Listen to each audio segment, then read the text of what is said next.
नमस्कार दोस्तों, आज हम लोग करने वाले हैं क्लास 6 इसमें कि टॉप 50 महत्वपूर्ण प्रश्न हिंदी के होंगे। यह प्रश्न आपके एमपीटेट बैग 1, बैग 2 और बैग 3 और अन्य प्रतियोगी परीक्षाओं के लिए बहुत महत्वपूर्ण होंगे। चलिए शुरू करते हैं।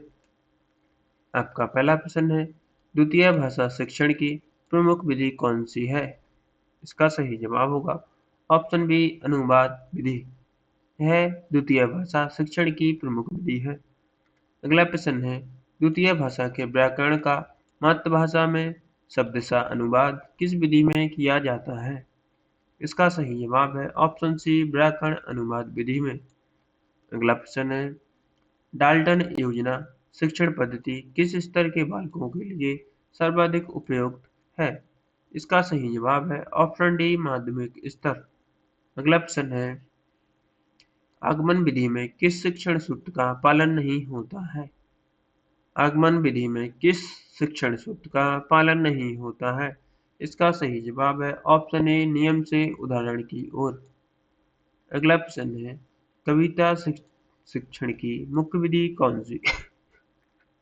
कौन सी है? इसका सही जवाब होगा ऑप्शन डी, उपरोक्त सभी। व्याख्या विधि, प्रश्नोत्तर विधि, गीत व अभियान विधि यह कविता शिक्षण की मुख्य विधि है। अगला प्रश्न है, व्याकरण अनुवाद विधि की प्रमुख विशेषता यह है कि इस विधि को अन्य किस नाम से भी जाना जाता है? इसके ऑप्शन है भंडारकर विधि, समय विधि या सूत्र विधि या इनमें से कोई नहीं। इसका सही जवाब है ऑप्शन ए, भंडारकर विधि। अगला प्रश्न है, भाषा शिक्षण का मूल आधार होता है। क्या होता है भाषा शिक्षण का?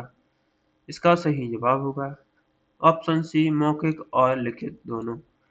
अगला प्रश्न है, कविता का ऐत होता है। कविता का ऐत क्या होता है? इसका सही जवाब है ऑप्शन डी, उपरोक्त सभी। रगात्मक कृतियों का संशोधन, जीवन की समालोचना, संगीतनात्मक विचार अभिव्यक्ति अभिव्यक्ति ये तीनों उपरोक्त सभी कविता का ऐत होते हैं। अगला प्रश्न है, कविता शिक्षण का उद्देश्य होता है। क्या होता है? इसका सही जवाब है ऑप्शन डी, उपरोक्त सभी। स्वस्थ मनोविनोद, स्मृति शक्ति का विकास, कल्पना शक्ति का विकास यह कविता शिक्षण का उद्देश्य होते हैं। अगला प्रश्न है, व्याकरण शिक्षण की प्रवृत्ति कैसी है? इसके ऑप्शन है साहित्यिक, व्यवहारिक, साहित्यिक और व्यवहारिक दोनों या कोई नहीं। इसका सही जवाब है ऑप्शन सी, साहित्यिक और व्यवहारिक दोनों व्याकरण शिक्षण की प्रवृत्ति है। अगला प्रश्न है, भरत मुनि के 8 रसों के अतिरिक्त 9वां रस कौन सा माना जाता है? इसके ऑप्शन है वात्सल्य, भयानक, शांत या अद्भुत। इसका सही जवाब है ऑप्शन सी, शांत रस। भरत मुनि के 8 रसों के अतिरिक्त 9वां रस शांत रस माना जाता है। इसका सही जवाब है ऑप्शन सी। अगला प्रश्न है, हिंदी साहित्य में 10वां रस कौन सा माना जाता है? इसके ऑप्शन है शांत रस, वात्सल्य रस या भक्ति रस या वीर रस। हिंदी साहित्य में 10वां रस कौन सा माना जाता है? इसका सही जवाब है ऑप्शन बी, वात्सल्य रस को 10वां रस माना जाता है और 9वां रस शांत रस है। अगला प्रश्न है, हिंदी साहित्य में 11वां रस कौन सा है? इसके ऑप्शन है शांत या भक्ति विषयक रति या वात्सल्य या करुण रस। हिंदी साहित्य में 11वां रस कौन सा माना जाता है? इसका सही जवाब है ऑप्शन बी, भक्ति विषयक रति 11वां रस है। अगला प्रश्न है, अचरज का शुद्ध तत्सम शब्द क्या होगा? इसका सही जवाब है ऑप्शन बी, आश्चर्य। अचरज का शुद्ध तत्सम रूप शब्द आश्चर्य है। अगला प्रश्न देखते हैं। अगला प्रश्न है, गलत शब्द युग्म यानी कि समान अर्थ न देने वाला कौन सा है? इसके ऑप्शन है बाधा, वादी, वादी या वास गंध या वास्तु वास्तु या सप्त शब्द। इसका सही जवाब होगा ऑप्शन बी, वास यानी गंध। यह समान अर्थ देने वाला है, समान अर्थ न देने वाला है। अगला प्रश्न है, रिक्त स्थान भरें, जिसने परिश्रम किया ही फल पाया जाता है, इसमें क्या होगा? जैसे कि जिसने परिश्रम किया उसी ने ही फल पाया, जिसने परिश्रम किया वह ही फल पाया। जिसने परिश्रम किया उसने ही फल पाया। जिसने परिश्रम किया उन्होंने ही फल पाया। इसका सही क्या होगा? इसका सही होगा ऑप्शन सी, जिसने परिश्रम किया उसने ही फल पाया। अगला प्रश्न देखते हैं। भला हक इनमें से किसका पर्यायवाची है? इसके ऑप्शन है कमल, बादल, समुद्र या आकाश। भला हक इनमें से किसका पर्यायवाची है? इसका सही जवाब है ऑप्शन बी, बादल का। अगला प्रश्न है, निम्न में से पुल्लिंग शब्द कौन सा है? ऑप्शन है आय, व्यय, लहर या नहर। पुल्लिंग शब्द कौन सा है? इसका सही जवाब होगा ऑप्शन बी, व्यय पुल्लिंग शब्द है। बाकी आय और लहर और नहर यह सभी स्त्रीलिंग शब्द है। अगला प्रश्न देखते हैं। अगला प्रश्न है, मध्यकालीन बोध का स्वरूप ग्रंथ के लेखक कौन है? इसके ऑप्शन है रामविलास शर्मा, रामचंद्र शुक्ल, हजारी प्रसाद द्विवेदी या नंबर सिंह। इसका सही जवाब है ऑप्शन सी, हजारी प्रसाद द्विवेदी मध्यकालीन बोध का स्वरूप ग्रंथ के लेखक हैं। अगला प्रश्न है, द एक्सीडेंटल प्राइम मिनिस्टर पुस्तक के लेखक कौन है? इसका सही जवाब है ऑप्शन बी, संजय बारू द एक्सीडेंटल प्राइम मिनिस्टर पुस्तक के लेखक हैं। अगला प्रश्न है, सुमेधानंद पंत को चिदम्बरा के लिए ज्ञानपीठ पुरस्कार कब मिला था? इसका सही जवाब है ऑप्शन ए, 1968 को सुमेधानंद पंत को चिदम्बरा के लिए ज्ञानपीठ पुरस्कार मिला था। अगला प्रश्न है, रामचरितमानस किस भाषा में लिखा गया है? इसके ऑप्शन है ब्रिज भाषा में, अवधी में या खड़ी बोली में या भोजपुरी में। इसका सही जवाब है ऑप्शन बी, अवधी भाषा में रामचरितमानस लिखा गया है। अगला प्रश्न है, रीतिकाल के कवियों का वर्गीकरण रीतिबद्ध, रीतिसिद्ध या रीतिमुक्त किसने किया है? इसका सही जवाब होगा ऑप्शन बी, आचार्य विश्वनाथ प्रसाद मिश्र ने। अगला प्रश्न देखते हैं। इनमें से कौन रीतिमुक्त काव्यधारा के कवि हैं? इसके ऑप्शन है बिहारी, केशवदास या घनानंद या चिंतामणि। रीतिमुक्त काव्यधारा के कवि कौन से हैं? इसका सही जवाब है ऑप्शन सी, घनानंद। अगला प्रश्न है, रामलला नेहचू और विनय पत्रिका के रचयिता कौन है? इसके ऑप्शन है सूरदास, तुलसीदास या रहीम या कबीर। इसका सही जवाब है ऑप्शन बी, तुलसीदास रामलला नेहचू और विनय पत्रिका के रचयिता है। अगला प्रश्न देखते हैं। दोस्तों वीडियो पसंद आया तो वीडियो को लाइक और चैनल को सब्सक्राइब जरूर करें और अपने दोस्तों के साथ शेयर जरूर करें और चैनल को अभी सब्सक्राइब करें, जिससे आपको डेली ही ऐसे इम्पोर्टेंट MCQ देखने को मिलेंगे। अगला प्रश्न है, विनय पत्रिका किस भाषा में रचित है? इसके ऑप्शन है अवधी, ब्रिजभाषा, मैथिली या खड़ी बोली में। इसका सही जवाब है ऑप्शन बी, ब्रिजभाषा। विनय पत्रिका ब्रिजभाषा में रचित है। अगला प्रश्न है, किस कवि की प्रेमिका का नाम सुजान था? इसके ऑप्शन है रसखान या घनानंद या बोधा या अलम।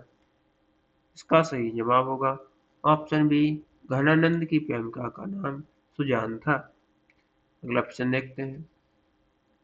अगला प्रश्न है, द्विवेदी युग को अन्य किस नाम से भी जाना जाता है? इसके ऑप्शन है पुनर्जागरण काल या जागरण सुधार काल या स्वतंत्रतावाद काल या प्रगतिवाद काल। इसका सही जवाब होगा ऑप्शन बी, जागरण सुधार काल के नाम से द्विवेदी युग को भी जाना जाता है। अगला प्रश्न है, the modern vernacular literature of Hindustan का हिंदी अनुवाद किसने किया था?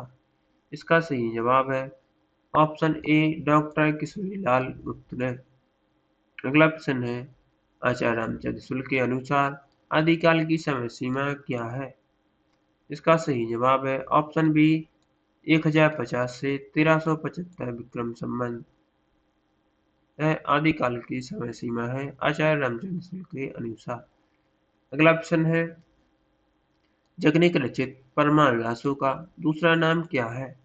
इसके ऑप्शन है बिशल रासो या आलाखंड या खुमान रासो या हमीर रासो। इसका सही जवाब है ऑप्शन बी आलाखंड। परमार रासो का दूसरा नाम आलाखंड है। अगला प्रश्न है कुमार रासो के रचयिता कौन है? इसके ऑप्शन है जगनिक, दलपति विजय या नल सिंह या सारंगधर। इसका सही जवाब है ऑप्शन बी दलपति विजय कुमार रासो के रचयिता हैं। अगला प्रश्न है निर्गुण ज्ञानाश्रयी शाखा को संत साहित्य नाम किसने दिया था? इसके ऑप्शन है आचार्य रामचंद्र शुक्ल ने या डॉक्टर राम कुमार वर्मा या आचार्य हजारी प्रसाद द्विवेदी या डॉक्टर गणपति चंद्र गुप्त ने। निर्गुण ज्ञानाश्रयी शाखा को संत साहित्य नाम किसने दिया था? इसका सही जवाब है option B doctor Ram Kumar Verma ने। अगला प्रश्न है पश्चिमी हिंदी के अंतर्गत कुल बोलियों की संख्या कितनी है? इसका सही जवाब होगा ऑप्शन सी 5। अगला प्रश्न है पूर्वी हिंदी से कितनी बोलियां निकली हैं? इसका सही जवाब है ऑप्शन बी 3। अगला प्रश्न है या लखुटी अरु कमरिया पर राज तिहु पुर को ताजी डारो किस प्रकार का छंद है? इसका सही जवाब है ऑप्शन सी सवैया छंद है। सूर्यकांत त्रिपाठी निराला की जूही की कली कविता को किस पत्रकार ने छापने से इनकार कर दिया था? इसका सही जवाब है ऑप्शन सी सरस्वती पत्रकार को। जूही की कली कविता को सरस्वती पत्रकार में छापने से किसने इनकार किया था? इसका सही जवाब है ऑप्शन बी महावीर प्रसाद द्विवेदी ने। अगला प्रश्न देखते हैं। अगला प्रश्न है आलोक पाय निबंध संग्रह के लिए साहित्य अकादमी पुरस्कार किसे प्राप्त हुआ था? इसका सही जवाब है ऑप्शन सी हजारी प्रसाद द्विवेदी को। अगला प्रश्न है पुनर्वा और रामदास का पोथा किसके प्रसिद्ध उपन्यास है? इसके ऑप्शन है हजारी प्रसाद द्विवेदी या मुंशी प्रेमचंद या अज्ञे या जिनेंद्र कुमार। इसका सही जवाब है ऑप्शन ए हजारी प्रसाद द्विवेदी के पुनर्वा और रामदास का पौधा यह उपन्यास है। अगला प्रश्न है धनपत राय को प्रेमचंद नाम किस संपादक या मित्र ने दिया था? इसका सही जवाब है ऑप्शन ए दया नारायण निगम ने। अगला प्रश्न है काव्य को रसात्मक वाक्यम काव्यम कहकर किसने परिभाषित किया है? इसके ऑप्शन है आचार्य मम्मट या आचार्य विश्वनाथ या आचार्य कुंतक या आचार्य दंडी ने। इसका सही जवाब होगा ऑप्शन बी आचार्य विश्वनाथ ने। अगला प्रश्न है फोर्ट विलियम कॉलेज की स्थापना किस वर्ष हुई थी? इसका सही जवाब है ऑप्शन ए 1800 ईस्वी में। अगला प्रश्न है जिन शब्दों के अर्थ में समानता होती है उन्हें क्या कहते हैं? इसके ऑप्शन है विलोम शब्द, पर्यायवाची शब्द या निकाती शब्द या युग्म शब्द। जिन शब्दों के अर्थ में समानता होती है उन्हें क्या कहते हैं? इसका सही जवाब है ऑप्शन बी पर्यायवाची शब्द। अगला प्रश्न है लंदन में प्रगतिशील लेखक संघ की स्थापना कब हुई थी? इसका सही जवाब है ऑप्शन ए 1933 में लंदन में प्रगतिशील लेखक संघ की स्थापना हुई थी। अगला प्रश्न है लंदन में प्रगतिशील लेखक संघ की स्थापना किसने की थी? इसका सही जवाब है ऑप्शन ए मुल्कराज आनंद और सज्जाद जाहिर ने। अगला प्रश्न है विराम शब्द का शाब्दिक अर्थ क्या होता है? इसका सही जवाब है ऑप्शन बी ठहराव। विराम शब्द का शाब्दिक अर्थ ठहराव होता है। अगला प्रश्न है अव्यय किस प्रकार का शब्द है? इसके ऑप्शन है विकारी, अविकारी, तत्सम या तद्भव। इसका सही जवाब है ऑप्शन बी यह अविकारी शब्द है। अगला प्रश्न है जो शब्द वाक्यांश को अलंकृत करे या सजाए वह क्या कहलाता है?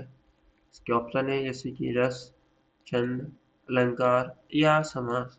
इसका सही जवाब है ऑप्शन सी अलंकार।